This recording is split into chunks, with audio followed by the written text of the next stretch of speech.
Programang ito ay rated SPG, striktong patnubay at gabay ng magulang ang kailangan. Bago pa man sumiklab ang malaking gulo, abala si Tanggol sa paghahanap sa kanyang inang si Marites.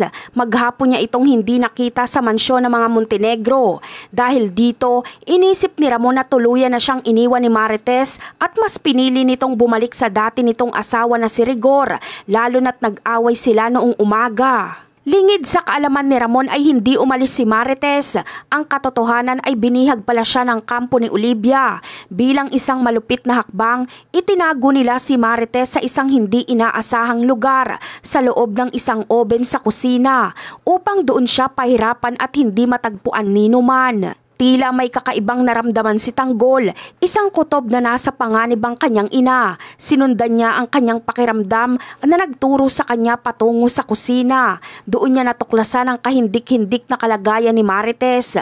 Walang pag-aalinlangan niyang sinagip ang kanyang ina at agad na hinarap at binigyan ng leksyon sila Olivia at ang mga alagad nito. Kasunod nito ay dumating na rin si Ramon. Handa na ring maningil sa ginawa nila Olivia.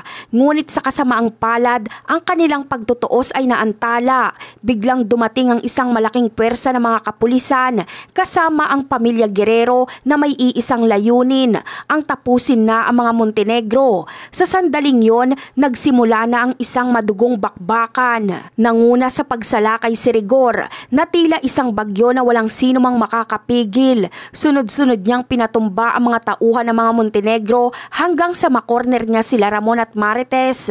Walang awa niyang pinaulan na ng bala sila Ramon na naging sanhi ng agarang pagbagsak nito sa sahig. Dahil sa matinding pagmamahal ni Marites kay Ramon, hindi na natiis ni Marites ang kanyang nakikita. Sa isang desperadong kilos upang iligtas ang lalaking mahal niya, si Marites mismo ang humarap at kumalaban kay Rigor. Sa huling sandali, si Marites ang nagpaputok ng baril na tatama kay Rigor. Hindi makapaniwala si Rigor na nasa kamay pa ng babaeng minamahal niya siya masasawi para lang protektahan ang buhay ni Ramon na siyang gumahasa sa kanya nito noon.